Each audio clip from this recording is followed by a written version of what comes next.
Thank you, Tim, and good morning to everybody, AIPH, all the other country delegates, and everybody here today. We're excited. We're not going to change the game today. I usually come up here and give you some updates, and then you get our whole team here, and we're really excited to bring together some new partners and some continued partners with us today. So you'll see our team that is actually going to do our fully approved federal U.S. A1 International Horticultural Exposition. Very excited about that. Our team, as you can see them over here, it's myself, Todd Pullum, who is the CEO of our engineering firm, Infrastructure and Transportation. In order that I have them standing here, Allison DeLeon, she's going to talk to you about technology. Shauna Woodbury is our executive director of our USA Pavilion, and Christian Lachelle is our chief creative officer of our USA Pavilion. Right, so we're going to just talk. In the United States, to get an Expo approved, we work with our U.S. Commerce Department, and so we were fortunate enough to get provisional approval in the fall, in September, from the AIPH, and we were able to take that to our federal government and our partners and combine that with our commerce application and get that to full federal approval, which then takes us now to two different components, and you can see that we've got drop-down boxes underneath on the far right, our state. A couple different things have happened in the U.S. Our state now we were working with our Department of Agriculture as our primary partner throughout our approval process, and now we're actually working with our Department of Economic Development and our Tourism department. So we now have three components of our state government actively working with Expo to move us forward in this new stage we're in. And then if you back up and go to the U.S. Commerce Department with the box underneath it, what's really important for us is that we were approved through the International Trade Association, and that trade association has now transferred us over to the National Travel and Tourism Office, and what that means is we now line up in what's called Brand USA, is the marketing organization that markets the United States and partners with your countries through convention and visitors bureaus and other entities. And so now in our country, horticulture expos and world and specialized expos all live in the International Expositions Unit in the State Department. And so this is how our country sees the stage we're now on. If you look at the top line, you can see all the different expos coming up, and you see our friends in Yokohama and our friends in Korat, which we're really excited about, and we're actively talking about those with our government and how we have a presence there. And then you can see that it also shows that we are now, how USA sees us. They now see us in line with FIFA, the Olympics, and the World Cup. And so we're in the process of creating a national strategy long-term from now through Expo of how Expo will be promoted on the national level by our country. And then our next step after today, and today we are sharing with you a concept of our USA Pavilion, which we're very excited about. But our next step out in the world, so that people know that we're here and excited and moving forward, is on National Bee Day. When I was saying it fast earlier, people were telling me to slow down. So on National Bee Day on the 20th of May, at our international airport, we will be hosting a VIP reception for business leaders and government officials, and we'll actually be launching our global pollinator network. And so we'll be talking to the other expos here as to how we can partner with them ahead of time and raise up promotions with them. But we'll also be then staging a moment where we really announce our mascot and some other next steps relating to how we take Expo's legacy and actually start it right now and not wait till we're actually building our site, which is going to take us another minute. And then we added a really important component. Our Global Horticulture Council continues to grow, and we've got We've got a really amazing set of professionals, private educators, et cetera, who we convene quarterly. And this year we're actually going to do 2 foresight events, and instead of having committees yet, which we will have later when we're needing those in that phase of our expo, but we really want to bring together the greatest minds of the time in horticulture, in the green industry, in agriculture, food, energy, water.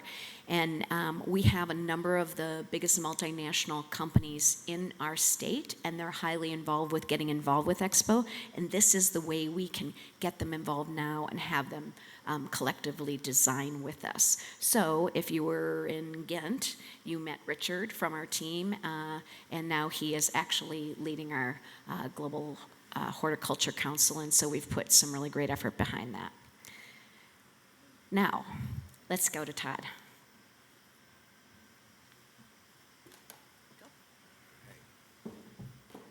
Thank you, Wendy. Good morning, everyone. It's an honor and a privilege to join you once again to talk about 2031 Expo and the actual concept of the site.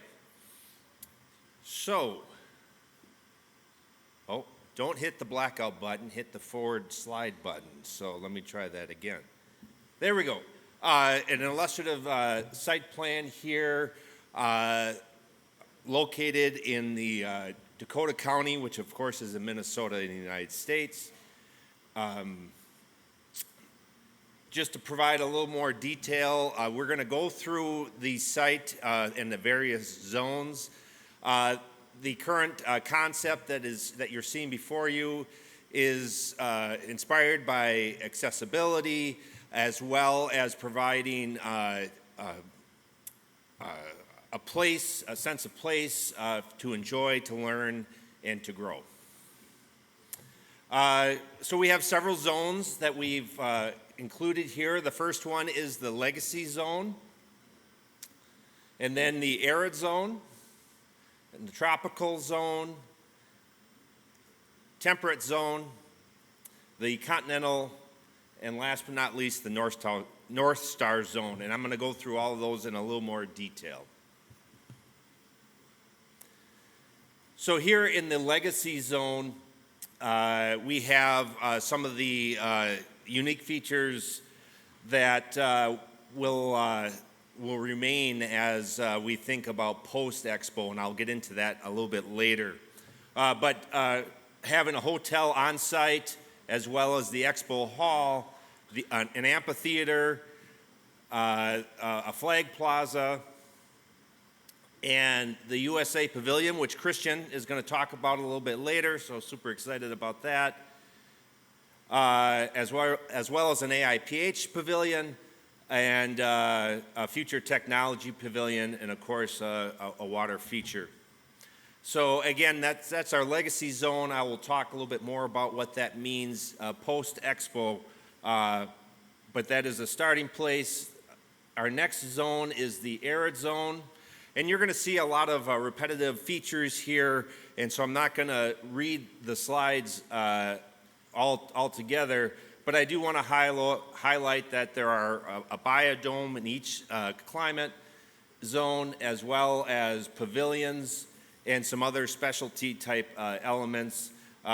Most important here that we have 15 international garden locations in which we are able to now invite all countries to participate in, so we're super excited about that. Next up is the tropical zone. Again, a biodome and many pavilions, both international and corporate, and then also 13 international pavilions. The temperate zone, and it's of course worth noting that in New South Wales, where we're located here today, is considered a temperate zone, which is described, when I did a little research here, urban horticulture, garden culture, and biodiverse landscapes, which is a strong cultural connection for Australians' garden design. So just to get a little flavor, which all of you know way more about this than I do, but it was a little educational piece for myself. Again, biodomes, different pavilions of sorts, and 18 international gardens. The Continental Zone, similar type features with the pavilions, a lookout tower, so we were able to see long distances and across the entire site, and of course 14 international gardens in this zone.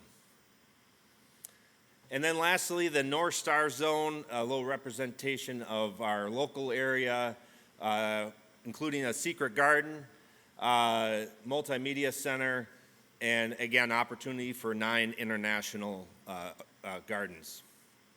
I mentioned, we started with the legacy zone.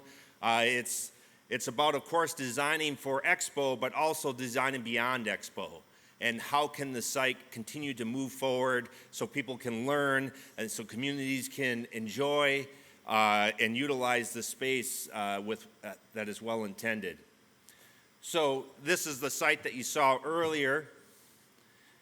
And this is what it looks like where we retain the elements of the legacy zone, the hotel, the expo hall, the amphitheater, etc. And then we take over some of those zones and move residential units into that. And this is also important where we transfer the power of our current legal operating entity into the legacy operating entity located in our host community. And with that, I'll turn it over to my colleague here. All right.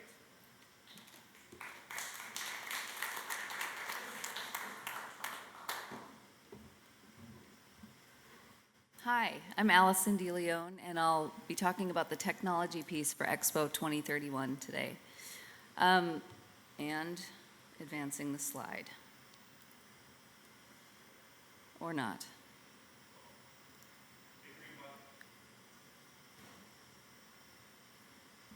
That's it. Okay. So the renderings that you're going to see behind me will give you the scale and feeling of what we're trying to create. But what I want to talk about is something that won't be shown in the renderings, and that is the layers of technology that will make all of this work. By 2031, we anticipate people won't be using phones in the same way they are today, looking down all the time and having it be a detachment from what you're experiencing. Wearables will play a big part, so glasses, earpieces, devices that haven't even been named yet. Information will come to you through your line of sight and into your ear without pulling your eyes away from what's in front of you. That shift changes everything for Expo 2031 because for the first time we're able to layer information onto the landscape in a way that doesn't break the connection between plants and people. That moment of connection is what we're designing for 2031. The theme is human nature, where humanity and horticulture meet. And the role of technology is to protect that moment and help it go deeper. So here's what it looks like maybe in practice. A family arrives. The grandmother uses a wheelchair. The grandson speaks Spanish with her at home. Because they chose to share information about themselves when they bought their tickets, the site knows them and it guides them intuitively to the accessible routes. And it translates automatically into Spanish when they're looking at things. It quietly shifts them toward what's blooming best that day based on the preferences that they put in and the weather overnight. Within minutes, they're in front of a plant that stops them.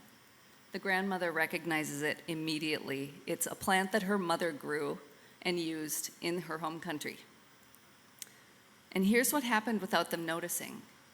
The system saw her preferences when she bought her tickets, and it also noticed when she stopped at 3 other culinary herbs on her way to this place. And as she moved past it, a gentle prompt appeared in her grandson's glasses that said, "Your grandmother may recognize this." So he turned her to it, she leaned in, touched a leaf, and immediately had memories of her grandmother's garden, or her mother's garden. And her grandson was hearing the translation of the information in both Spanish and English. That's what future technology can bring. It responds to curiosity instead of competing for your attention. You look at the plant, not the screen, and the moment stays intact. That same technology that's going to power the experience will power the entire operation. So it knows which gardens are waterlogged overnight, which plants are hitting peak bloom, where crowds have gathered and where the density might need to be dispersed a little. So by the time the visitors arrive at 9 a.m., the site has already adapted. It has recommended routes that shift based on what's happening. Irrigation schedules have adapted, and maintenance crews have been sent out to fix things. This is infrastructure for greener, healthier living spaces, managing thousands of species in real conditions across all seasons. And here's why it's important after Expo. When the Expo closes, the future living district continues, and those permanent neighborhoods and the ongoing gardens and the year-round programs, they all inherit this technology spine. So it becomes the backbone of how the district operates. We're building a living model of what green cities can be. So back to the family for a moment. The grandmother saves the plant to study later, and later that day, she's in another garden. She sees it again planted in a different way in an ornamental garden that she's just never thought about before. And then she's in a California native garden, and she finds a related species. Same family, different adaptation. The platform's not telling her where to go. It's responding to her, what caught her attention, and following her curiosity across the site. So by the end of the visit, she's not remembering just one plant. She's seeing connections across cultures and climates and uses, and understanding her own knowledge as part of something larger. That's what happens when technology enhances what people already notice instead of competing for the attention, and it deepens understanding without pulling them away. American gardens have been doing incredible work for generations, but we've never had a chance to showcase what we know on a truly global stage in our own country, to bring nations from around the world to the US and demonstrate how horticulture solves problems, builds understanding, and connects cultures. Right now, botanical gardens are doing really great pioneering digital experiences. Kew Gardens has their immersive installations. Brooklyn has interactive displays. All of them proving that technology can help deepen our connection with plants. But imagine if we didn't have to use disparate apps and systems to have that experience. Imagine if we brought them together, all coordinated into one platform. That's what we're building toward. One clear companion that removes friction so millions of visitors can focus on being present with horticulture. And when they leave, they don't just remember what they saw. They think about plants differently, and that changes everything. Thank you.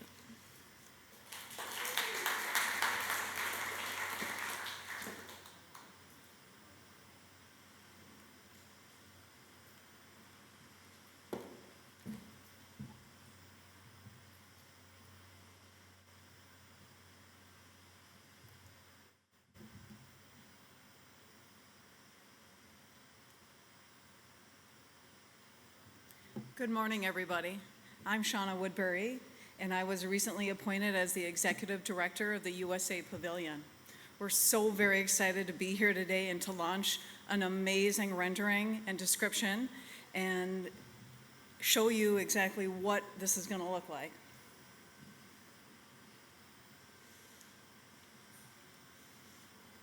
It is my privilege and honor today to announce to you and to the world two amazing partners for the USA Pavilion, Trivandi and BRC Imagination Arts.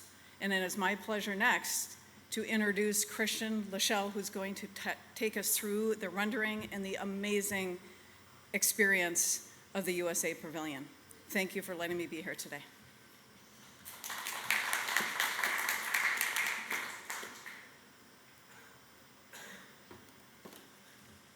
All right, I think I got this. It's the green one, right? Okay, got it. Hi, everybody. So, whoa, there we go. That works. Almost. Well, I'm excited to be here, and thank you. I love the presentations earlier. Those were wonderful. So I'm going to talk a little bit about the USA Pavilion. Sorry if this, there we go. Let's see, I'm Christian Lachelle with BRC Imagination Arts, and I've worked on World Expos. Worked on 7 World Expos. Started my career with Aichi in Japan. So when we think about the USA Pavilion, we always start with a theme. And a theme is what really centers a story. It's our North Star. And our theme for the USA Pavilion is where the American dream meets the living world. And we see that as a very important piece of this. The dream is something that's aspirational, but it's also achievable. It's not just about big ideas, but things that we can do together to make the world a better place. And by doing this in the service of a living place, a world that combines innovation and nature and creative ingenuity and human flourishing. And that's what we're looking to do at the USA Pavilion. Let's see how this goes. The concept for the pavilion started with this statement, which if you know we're in the great state of Minnesota. And Minnesota actually stands for where the land where the water reflects the skies. That's actually what it represents. And we love this idea because it embodies so much of what we're thinking about with a theme. The wonderful land, which is of course flourishing with all sorts of nature and plants in the world of the living. It also reflects the water, which, if you know Minnesota, is the land of 10,000 lakes. There's a lot of water, and we need water. It's clean water, it's beautiful water. But also that water reflects the sky. It reflects this sort of dream. So the idea of a dream, the idea of the American dream is reflected in that water. And that's a beautiful sort of statement to think about. But that doesn't only live during the day, it also reflects at night. We're in a northern hemisphere, so that means that we can also take advantage of the evening, the aurora borealis, the wonderful evening skies that we have. So the pavilion, which you see here, is a very preliminary vision. This will, of course, evolve as we continue to develop, but it's an initial impression of where we're heading. And we're going to be sharing more updates as we go. But what you can see behind me here is more than just a temporary pavilion. This is a permanent legacy. We see it as a living laboratory of the possible. It's a place, of course, where we'll have immersive gardens, but we'll be telling stories, and it reflects a variety of different sort of experiences. It is incredibly experiential in its overall nature. And you can see here that it's elevated. So it sits within the site, slightly elevated, inspired by the karst, which is a lot of the beautiful landscapes in Minnesota that were sort of carved out by the water. So it's actually elevated. And around that will be a whole series of different gardens that lift. But as you enter into this world, as you find your way into this journey, you'll go on an incredible emotional choreography of transformation. And everything we're doing for the pavilion is to create a moment of transformation, to have us have deeper, meaningful engagement and storytelling with our world and why plants are so important. So it's not just about showing, but it's really what we call story living. And story living is an active agentic thing. It's not just a one-way conversation. It's created to create two-way conversations between us and each other. Some of the programs that we imagine as we continue to develop this out. There will, of course, be an immersive journey through American innovation, culture, and future living. There will be immersive gardens, both sometimes indoors and outdoors. There will be a living stage, a broadcast and performance venue that connects global audiences to the pavilion programming. And we see that as an ongoing living conversation programmed through the 6 months and beyond, because we want this to be a dialogue. A part of the pavilion is, of course, diplomatic and business spaces for international delegations, trade missions, and partnerships, which are incredibly important. For those of us who work in the world of expos, we know how important those relationships are to creating a world that we can do together. And throughout the 6-month exhibition, we will also host evolving exhibitions. So this isn't static. The whole idea is that the pavilion is alive and will continue to be alive. There'll be cultural performances. There'll be global dialogue that will be happening at the pavilion on sustainability, health, well-being, food systems, future living, and of course, our natural world and our plants. This is also, if you saw in the render, the large sort of central structure will be a biodome. It'll be an amazing place for a living laboratory, a vertical greenhouse showcasing through horticultural science and regenerative technologies. So we see that as a centerpiece. It's the heart of the pavilion. The heart of the pavilion is horticulture. It has to be. Native plant landscapes integrated throughout the pavilion and the environments. Pavilion dining, which of course will celebrate some of the best of American culinary, and we have incredible creativity in our culinary world. And of course we'll have all the other features like retail, artisan products, and official merchandise, which of course everybody's going to have. And that, we imagine that restaurant will sit at the back along that lake. There is the image that Allison showed and that Todd was speaking to. That lake is also the heart of the Expo. So being connected to that water, to the land, and that reflection of the sky, it all comes back full circle into one cohesive idea. So that's what we're looking to build. It's only one aspect. Of course, it takes a partnership of lots of international participants to bring an expo like this to life. We're bringing the U.S. in a big and important way, but we see it as sort of welcoming the world. And as a legacy, we will continue to operate this way beyond the expo itself as a destination for education, for tourism, for global engagement, and of course being part of that legacy piece. That also means that we're building almost like a museum of the future, a living laboratory for the future. This will be a piece that stays on for decades and generations so that we can continue to learn, that we can continue to program, and we can celebrate the world of both human flourishing and nature working together as one. And that is our preliminary vision. Thank you.